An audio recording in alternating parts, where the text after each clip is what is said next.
Fala meus amigos, estamos começando aqui mais um vídeo do canal e hoje a gente vai falar sobre uma frase do Humberto Eco, um trecho, um comentário do Humberto Eco sobre o idiota da aldeia, sobre a internet, liberdade de opinião, a burrice, que ele estava ali acusando, denunciando na internet, isso em 2015, e essa frase dele, esse trecho ali, voltou agora, foi repostado por uma página do Instagram chamada Consciência Política, e aí eu tive uma ideia aqui de fazer um vídeo para falar sobre isso em conexão com o bolsonarismo, certo? E aí o título do vídeo de hoje é esse aí, ó, Humberto Eco, o idiota da aldeia e o bolsonarismo como obra de arte. Vamos falar um pouquinho sobre isso aí para vocês verem que, de maneira inusitada, o Bolsonaro e o bolsonarismo podem ser uma grande obra de arte para a história do Brasil. Vamos ver isso aí, tá? Falar um pouquinho sobre isso hoje, certo? Então eu vou ler para você o trecho, o trecho do Humberto Eco, que está lá na postagem. Vou ler um trechinho da matéria também, que eu puxei lá de 2015, e depois vamos fazer essa reflexão aqui para tentar entender o porquê, como que essa ideia do idiota da aldeia do Humberto Eco pode mostrar para a gente o caráter artístico do bolsonarismo. Por que não? Vamos ver isso aí, tá? Então antes eu deixo para vocês aqui mais uma vez a dica do meu novo livro de poemas, está aqui do outro lado de cá, quem quiser entrar em contato aí, o zap está na descrição do vídeo, tá? E aí é só, enfim, entrar em contato que a gente conversa a respeito do livro aí, beleza? Então pessoal, seguinte, vamos lá, tá? Antes ainda de falar do trecho do Humberto Eco, rapidamente mostrar uns livros dele aqui, porque tem dois livros dele que eu já li. Esse aqui, A Busca da Língua Perfeita, que é um livro sensacional, muito interessante mesmo dele. Ele fala sobre essa coisa do Esperanto e da história aí, da busca pela língua perfeita, pela língua universal, que pudesse resumir todas. E, de certa forma, algo desse livro aqui do Humberto Eco responde a esse questionamento que ele mesmo fazia lá em 2015. Vamos tentar falar um pouquinho também sobre isso aí, tá? Então esse livro aqui é muito bom. Esse outro aqui eu li na época da faculdade, Apocalípticos Integrados, certo? Que é justamente a reflexão dele sobre comunicação, né? Então, enfim, ao mesmo tempo sobre mídia e tudo mais. É um livro bem interessante também, fala sobre o mito do super-homem. Muita coisa legal aqui nesse livro também, tá? Esse livro aqui eu li alguma coisa desse livro, mas não li ele, não li nem metade dele. Em que creem os que não creem, certo? Que é um livro que é um diálogo dele com Carlo Maria Martini, que é um cara da religião. Então ele é filósofo, cara da religião, eles estão ali discutindo a importância da religião, a relação da religião com o ateísmo, etc. e tal. Tem muita coisa legal nesse livro aqui também, tá? Inclusive eu quero ler esse livro todo um dia, porque tem muita coisa legal ali. Esse livraço aqui, que é A Obra Aberta, certo? E aí vocês vão ver que esse conceito de obra aberta também explica algo da obra de arte bolsonarista, certo? Vamos ver aí também, vou tentar mostrar para vocês isso aqui hoje. Esse aqui eu não li ainda, mas conheço aqui mais ou menos o desenvolvimento da obra. E tem esses dois livraços dele que eu comprei agora nos últimos meses, Kant e o Ornitorrinco, tá? Que são ensaios sobre filosofia, linguagem, etc. e tal, tá? Também é um livro muito famoso dele aí, que também está aqui já na lista dos próximos aqui para eu ler. E esse aqui que é um romance dele, tá? O Pêndulo de Foucault, tá aqui, Humberto Eco, O Pêndulo de Foucault. E esse livro aqui é considerado por muitos aí o Código da Vinci dos eruditos, né? Então, enfim, é um livro também que está aqui na minha lista dos próximos aqui para ler do Humberto Eco. Beleza, pessoal? Então vamos lá, sem mais delongas, vamos aqui para o trecho do Humberto Eco. Então a página é a Consciência Política, consciência.política, vou deixar para vocês aí o link, tá? E ele diz o seguinte aqui, ó, a postagem lá, eles compartilham um pedaço da fala dele. Então ele diz: as mídias sociais deram o direito à fala a legiões de imbecis que anteriormente falavam só no bar, depois de uma taça de vinho, sem causar dano à coletividade. O drama da internet é que ela promoveu o idiota da aldeia a portador da verdade, né? Então ele levantou essa questão aí de que, enfim, tem um monte de idiota na internet, um monte de estupidez, muita burrice, tudo mais, porque é a liberdade de, enfim, de compartilhar, a liberdade de opinar, etc e tal. E esse é um, digamos, né, é um efeito inevitável da liberdade de opinião, né? Você vai ver muita bobagem, muita besteira, muita ignorância e até muita futilidade, etc e tal, mas enfim, isso faz parte aí, é melhor nesse particular específico, que é o da liberdade de opinião, sobre questões relevantes, etc e tal, eu sou partidário da ideia, já falei isso aqui em outros vídeos, é melhor pecar pelo excesso do que pecar pela falta. O que é diferente quando envolve questões privadas, porque eu também já fiz vídeo aqui sobre isso. Teve gente aí que se suicidou no ano passado por conta disso aí, essas coisas esses sites aí que ficam publicando coisas sem autorização da pessoa, etc e tal, isso acaba dando problema. Agora, no caso das opiniões, mesmo sobre política, sobre, enfim, sobre a história do Brasil, sobre enfim, né, sobre a sociedade, etc e tal, é melhor falar bobagem do que guardar a bobagem. Por quê? Porque você aí joga a bobagem para o diálogo. E isso é interessante, vocês vão ver que isso também é parte aqui da questão que eu vou trazer hoje para vocês. E aí, pessoal, eu fui lá na reportagem, tá, para poder reler aqui rapidinho um trecho, né, porque ele falou isso no dia 10 de junho, tá, de 2015. Então tá aqui, eu vou deixar o link para vocês também aí do terra.com, que eles noticiaram da seguinte forma: redes sociais deram voz à legião de imbecis, diz Humberto Eco. Segundo o escritor, idiotas têm o mesmo espaço de prêmios Nobel, né? E vale dizer o seguinte, né? Só uma breve ponderação: o fato do cara ser prêmio Nobel não significa que ele, né, enfim, não fale bobagem. Às vezes já vi alguns aí falando bobagens homéricas, mas enfim, né? E o fato é que ele está fazendo essa comparação aqui, essa ponderação. E aí, a reportagem diz o seguinte: crítico do papel das novas tecnologias no processo de disseminação de informação, o escritor e filólogo italiano Umberto Eco afirmou que as redes sociais dão direito à palavra a uma legião de imbecis que antes falavam apenas em um bar e depois de uma taça de vinho sem prejudicar a coletividade. Às vezes até prejudicar, né? Porque isso aí também vai saber, né? A declaração foi dada na última quarta-feira, dia 10, no caso 10 de junho de 2015, tá? Durante o evento em que ele recebeu o título de doutor honoris causa em Comunicação e Cultura na Universidade de Turim, norte da Itália. E aí ele diz, né, abre aspas, o Umberto Eco falando: normalmente eles, os imbecis, eram imediatamente calados, mas agora eles têm o mesmo direito à palavra de um prêmio Nobel, disse o intelectual. Segundo Umberto Eco, a TV já havia colocado o idiota da aldeia em um patamar no qual ele se sentia superior. O drama da internet é que ela promoveu o idiota da aldeia a portador da verdade, acrescentou o filósofo. O escritor ainda aconselhou os jornais a filtrarem com uma equipe de especialistas as informações da web, porque ninguém é capaz de saber se um site é confiável ou não. E não existia nem essa onda de fake news como existe agora, né? E hoje em dia a gente tem as agências de verificação de fato, de fact-checking, que eles chamam, né? Para poder ponderar essas coisas aí, tá? Bom, enfim, é isso, né? E aí finaliza aqui. Então, assim, só comentando rapidamente, repito, né? Eu sou partidário de que se fale a bobagem e não se guarde a bobagem, porque você falando a bobagem, você coloca isso para jogo. Agora, a gente está numa época ao mesmo tempo, já fiz outros vídeos aqui falando sobre isso, e aí já começo aqui a fazer a reflexão, que o fato de que todo mundo pode opinar, etc e tal, parece dar a entender para muita gente de que qualquer coisa que se diga é verdade, né? Qualquer coisa que se diga é digna de ser respeitada como verdade no nível no âmbito de um debate público mais amplo, né?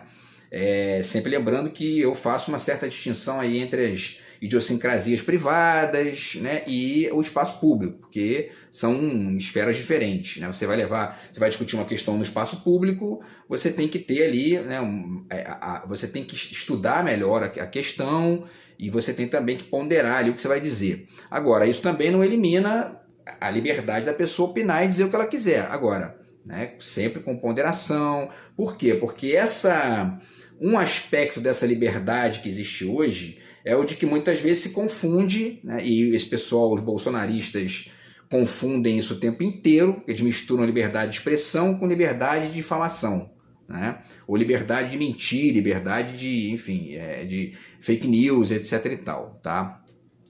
E aí é preciso fazer essas ponderações aí, porque num debate público você, né, você não está na mesa do bar, você não está na sua casa conversando com os amigos, né? Bom, e aí, pessoal, vamos lá. Essa frase do Humberto Eco, esse alerta dele, né, que foi feito em 2015, ele já está no interior de uma época, que é a nossa época, né? Enfim, os últimos 30 anos aí, que é a época da internet, e ao mesmo tempo a época... Porque fica parecendo, né, que isso que ele está falando é um resultado da internet, mas a internet está apenas sobredeterminando, está superdimensionando, melhor dizendo, uma realidade que já é muito evidente no debate científico, no debate filosófico, no debate histórico, etc. e tal, da história do pensamento. Vamos ver isso? Trechinho aqui rapidinho. Há um novo estatuto de conexão entre a vida individual e os discursos coletivos. Esse estatuto tornou a noção de verdade e também a noção de liberdade de expressão mais difíceis, mais complexos, né? Mais problemáticos. Então, por exemplo, vou dar 3 exemplos rápidos aqui, para a gente depois voltar para o Humberto Eco e chegar na obra de arte bolsonarista, tá? Então, 3 exemplos. A história. A história, tá aqui, né? Esse livro aqui do Roger Chartier, A História ou a Leitura do Tempo. Quando a gente lê isso aqui, a gente aprende, por exemplo, ele diz o seguinte aqui, ó, tá? Na página 23, tá? É preciso insistir na necessidade de distinguir claramente e articular as 3 fases da operação historiográfica. Ele está comentando aqui uma frase do Paul Ricoeur. E aí, quais são as três fases, né, da operação historiográfica, ou seja, né, do trabalho do historiador, tá? A primeira é o estabelecimento de uma prova documental, a segunda, a construção da explicação, e a terceira, a colocação dessa explicação em forma literária. Então, entre o documento, a explicação e o relato, você tem ali, invariavelmente, a construção do ponto de vista, do panorama de quem está construindo essa explicação e esse relato, ou seja, o papel do observador. Não há história objetiva, não há história absolutamente objetiva, né? Existe um trabalho ali de relato que, se você não considera isso, você acaba acreditando nos discursos oficiais, nas verdades históricas, na tal verdade dos vencedores, né? Então, quem quiser realmente refletir de maneira mais ampla, tem que entender isso. Então tá aqui, esse trabalho dele ajuda pra caramba. Outras dicas aqui também nesse sentido. O Luiz Costa Lima tem esse livraço aqui também, História, Ficção e Literatura, e ele vai falar disso aqui nos 3 tópicos, né, que ele trabalha aqui, tá? E é isso. Segundo exemplo, tá? Na literatura, como é que isso comparece na literatura estrito senso, né? Porque eu já ponderei aqui, já fiz vários vídeos falando sobre isso. Para mim, literatura é um conceito mais amplo, mas enfim, na literatura estrito senso, que né, poema, romance, conto, crônica, etc. e tal.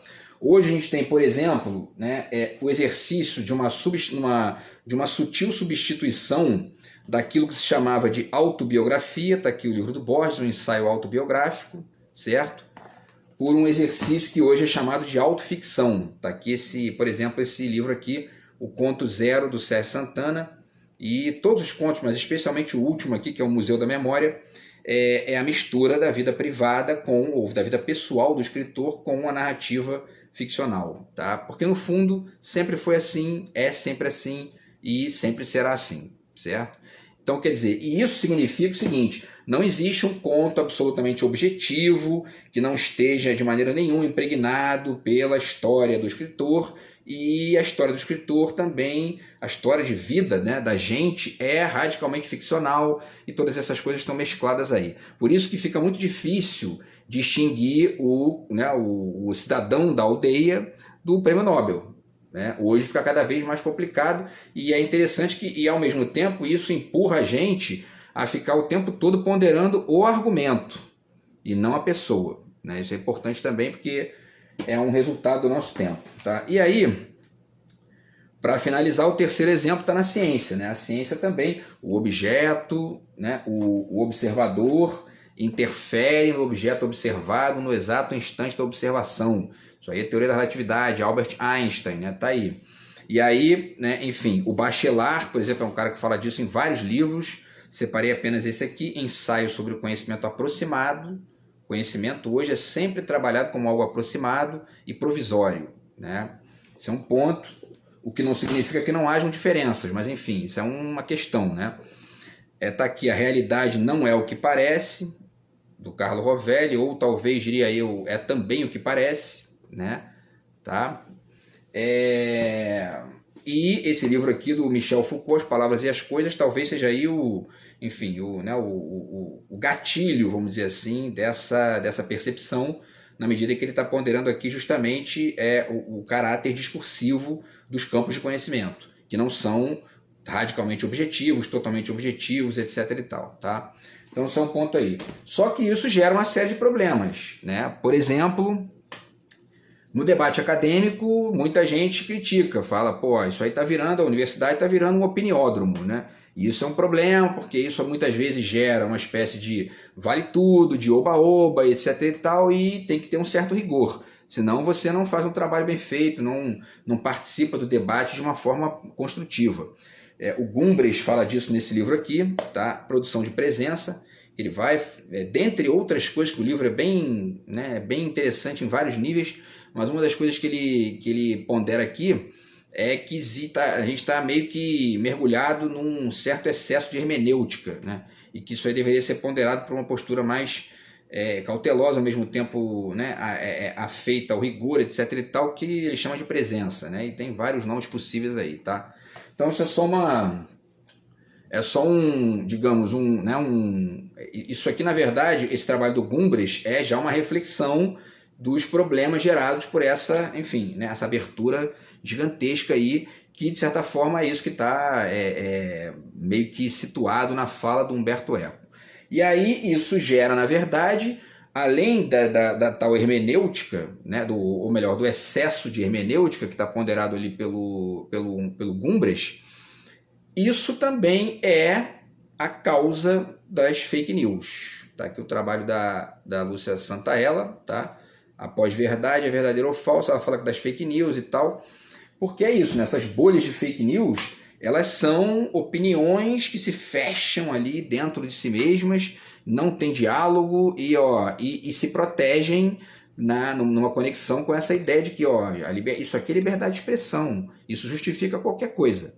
Entendeu? Pode chamar o Lula de ladrão 500 vezes, já ficou provado que ele não é, dane-se, é minha liberdade, eu tenho direito, né? E aí, enfim, a gente está vivendo essa época meio bizarra aí, tá? E aí, pessoal, chegamos aqui na reflexão, tá? Que eu estou trazendo para vocês aí, certo? Então, vamos ponderar o seguinte aqui. Eu fiquei lendo esse trecho do Humberto Eco, né? Vou ler de novo para vocês, para a gente poder voltar para a fala dele e articular isso com a obra de arte bolsonarista. Olha só, hein?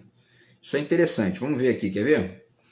Deixa eu abrir aqui de novo a fala dele. Ele diz o seguinte, então, vamos repetir o trecho aqui que está lá na postagem do Consciência Política.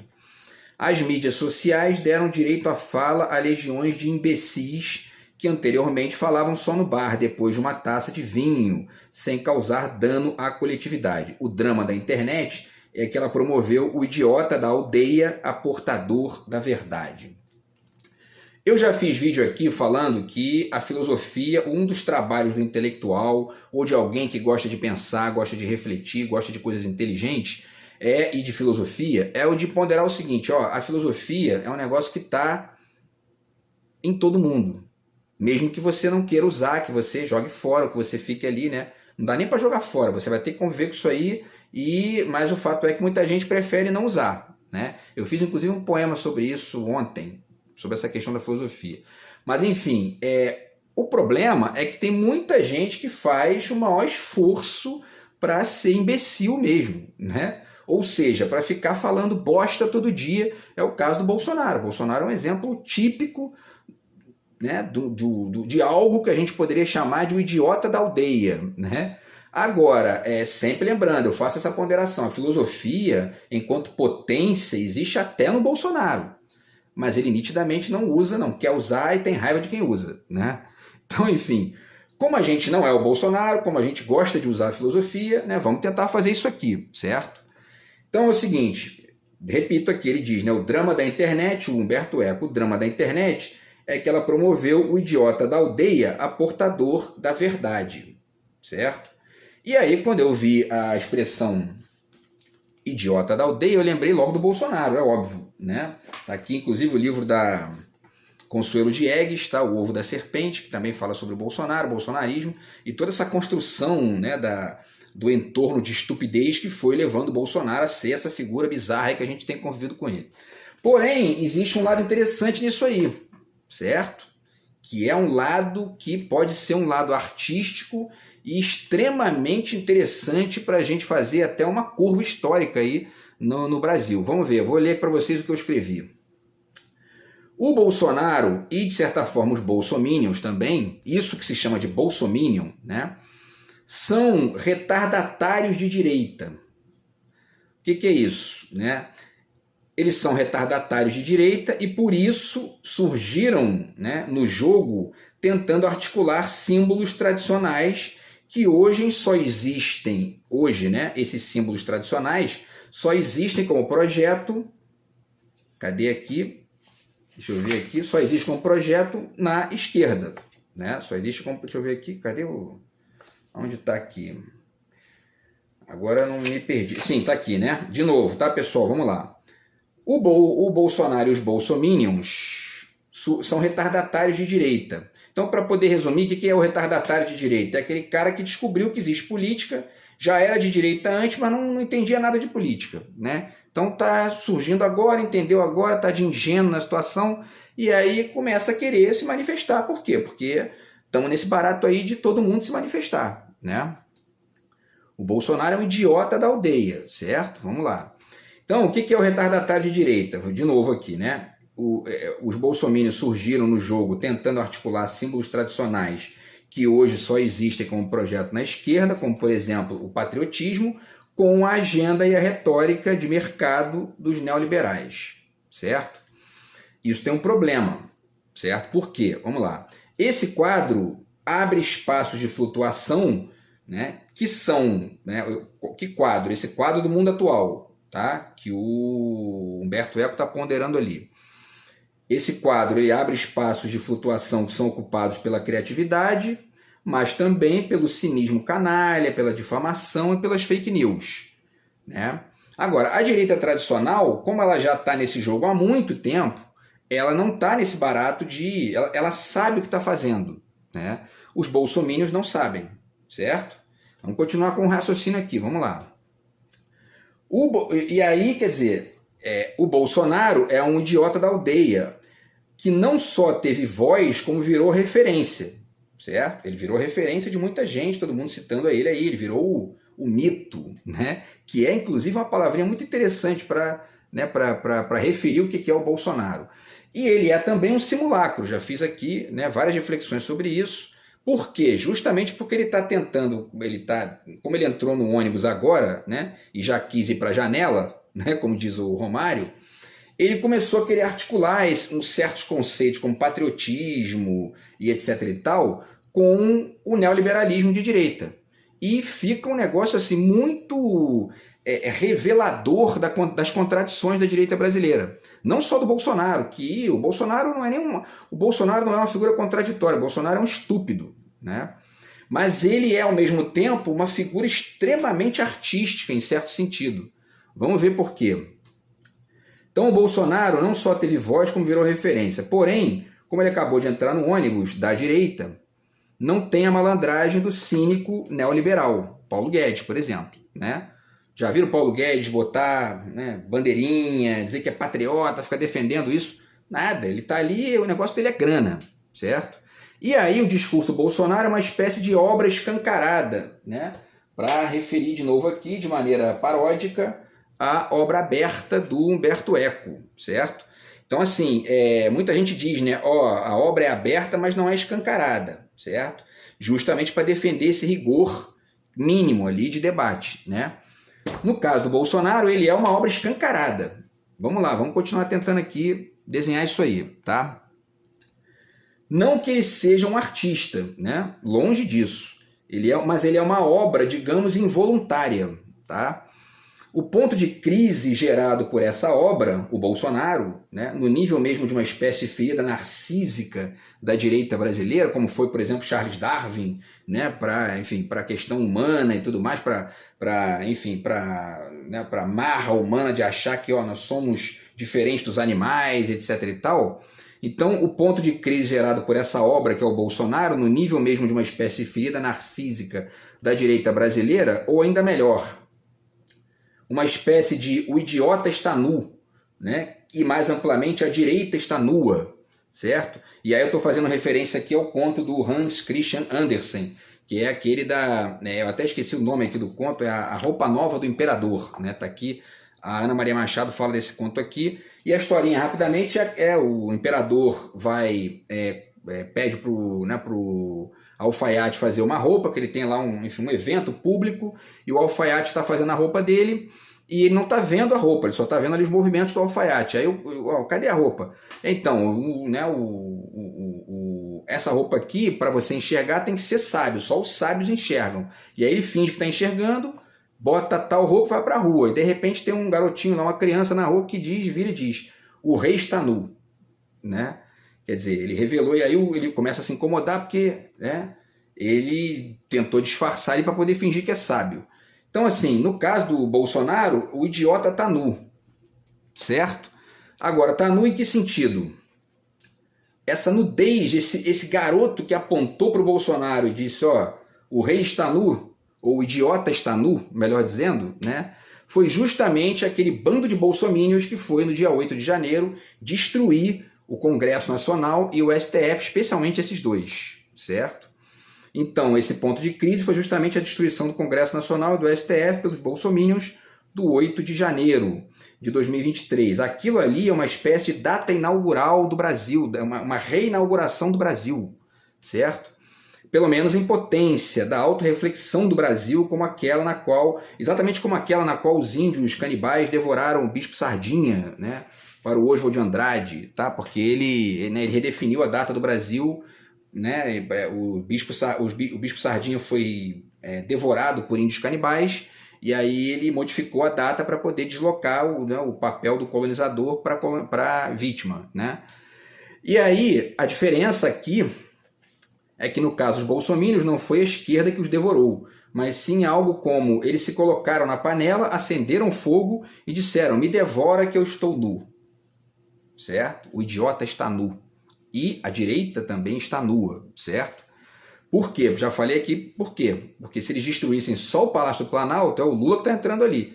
Mas eles destruíram o Congresso Nacional, que está recheado de direitistas. E destruiu o STF, que é quem vai julgar isso aí, né? Então, quer dizer, é um tiro no pé. E para finalizar, eu acho que a gente poderia fazer uma espécie de paródia, né, disso aí. Quer dizer, isso tem muita conexão também com o conto do Borges, chamado O Tema do Traidor e do Herói, que está nesse livro aqui, que é um conto sensacional. E aí, nesse ponto aqui, o Bolsonaro é o herói e o traidor ao mesmo tempo, certo? Ele está ali traindo justamente essa nudez, ele está tornando nua a questão da direita brasileira no Brasil. Perdão aqui da redundância, tá? E isso também tem alguma conexão com o conto do Edgar Allan Poe, A Carta Roubada, que está aqui também, que é aquela coisa que está ali na cara e a gente nunca viu, né? Certo? Enfim, e aí para finalizar, pessoal, acho que a gente poderia escrever uma paródia, tá? Vamos ver aqui se vai dar tempo, né? Chamada O Elogio da Mentira, quer dizer, né? Aqui está o livro da Patrícia Mello, O Elogio da Mentira, que é um romance muito interessante, tá? E aí ela diz, a gente poderia fazer um elogio do simulacro, né? Então, quer dizer, o Bolsonaro e a galera lá do 8 de janeiro, é como se o Bolsonaro escrevesse um romance denúncia sobre a farsa da direita brasileira, cujo título seria tipo Elogio da Verdade. Mas lá dentro do romance consta, na verdade, a verdade da farsa, e não o que ele acha que é a verdade. Conclusão, tá? Vamos ver se vai dar tempo aqui. Graças a uma inusitada ironia do destino, foi justamente o idiota da aldeia que nos deu aquela que talvez seja uma das maiores obras de arte da história do Brasil. a destruição do Congresso e do STF pelos bolsominions do 8 de janeiro de 2023. Ela é a nudez do rei, que agora o Brasil sábio precisa esclarecer e manter vivo como memória, como o nosso fantasma do conhecimento, que está o tempo todo aqui avisando a gente dos riscos de golpe e da necessidade de caminhar para outros horizontes. Beleza, pessoal? Então é isso, tá? O Idiota da Aldeia acabou sendo uma grande obra de arte aí, ou o idiota, né, o Bolsonaro, né? É o grande idiota da aldeia e uma obra de arte inusitada nesse momento aqui do Brasil. Beleza, pessoal? Então é isso. A gente se fala no próximo vídeo aí. Grande abraço, tamo junto. Fui.